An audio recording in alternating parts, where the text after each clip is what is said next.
Salut à tous et bienvenue dans notre nouvel épisode où nous allons parler de Ryan Reynolds, La vie est belle, par Geoff Jones. Tu veux dire Green Lantern?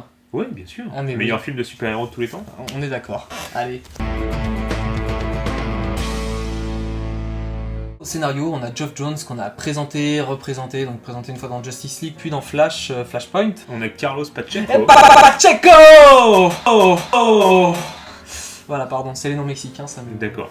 Bon, du coup, c'est un dessinateur non pas mexicain mais espagnol. Il est notamment connu pour avoir travaillé sur Avengers Forever, des sagas de X-Men et bien évidemment ce run fabuleux sur Green Lantern.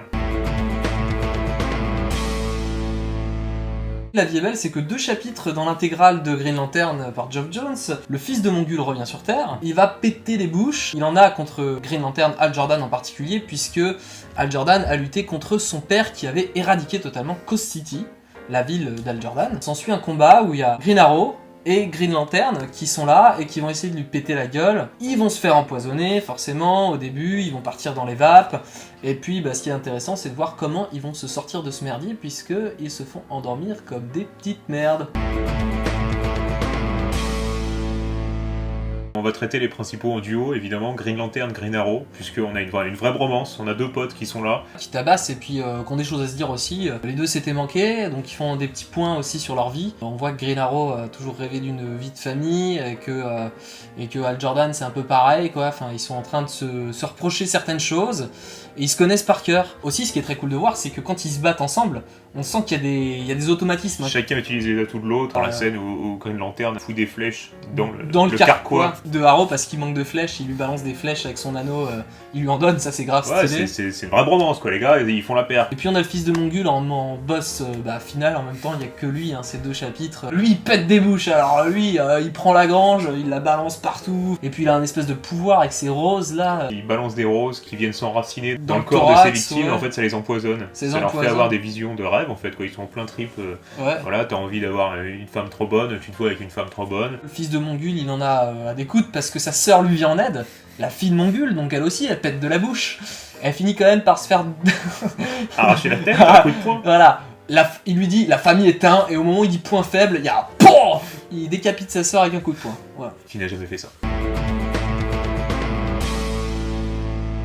C'est un comics que j'ai trouvé super cool. Bon, ça va super vite, évidemment, il n'y a que 2 chapitres. Pour l'apprécier, il faut l'englober en fait dans tout le run de Geoff Jones qui est magistral. Moi, c'est ma première lecture sur Green Lantern d'ailleurs, ce run. Évidemment, il y a la bromance Arrow Lantern qui est sympa à lire. Qui est super cool à voir, quoi, ça fait plaisir. Et en plus de ça, il y a pas mal de vieux démons qui se réveillent pour les 2 personnages, qui sont aussi bien mis en scène et bien amenés, notamment des notions de famille, voilà, comment être un bon père, tous ces trucs-là. Ouais. Et j'ai trouvé ça assez émouvant d'ailleurs. Les dernières pages, elles sont vraiment...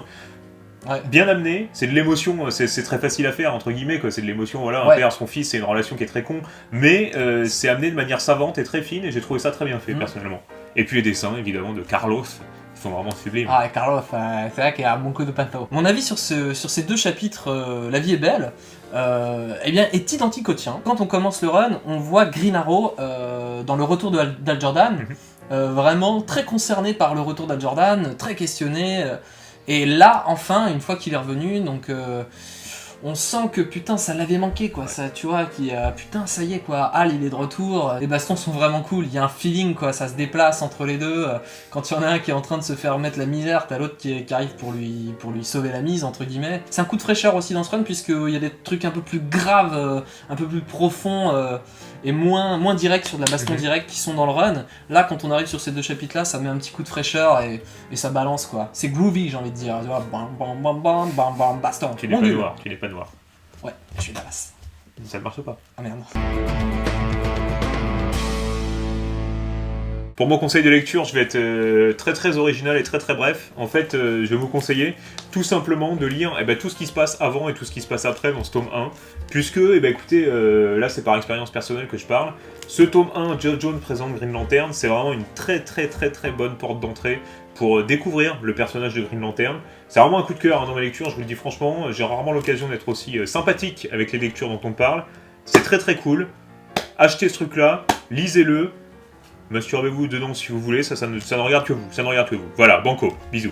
Mon conseil de lecture, ça va être Blackest Night que j'ai déjà présenté dans une petite vidéo 30 jours 30 comics. J'ai lu ça avant le run sur Green Lantern, mais une fois qu'on a lu le run sur Green Lantern, on prend encore plus de plaisir, j'imagine, à lire Blackest Night. C'est pas que Green Lantern, c'est tous les lanternes, c'est-à-dire qu'il n'y a pas que des Green Lantern, il y a des Blue, Yellow, Red, Indigo Lantern, enfin bref. Il y a beaucoup de corps de lanternes qui ont chacun leur spécialité, et là ils vont devoir défoncer du Black Lantern, et les Black Lantern, on déconne pas avec eux. On déconne pas avec les Black Lantern, j'ai dit. Vous m'écoutez? Alors lisez-le, bordel, putain. Merci d'avoir regardé cet épisode. N'oubliez pas surtout de... je sais pas moi, tombe votre pouce si elle est pas tendue, parce que quand même les mauvaises herbes c'est chiant. C'est chiant. Ouais, c'est casse-couille. De vous abonner à la chaîne aussi si vous l'avez pas fait, parce que bon, ça c'est un conseil peut-être encore plus précieux.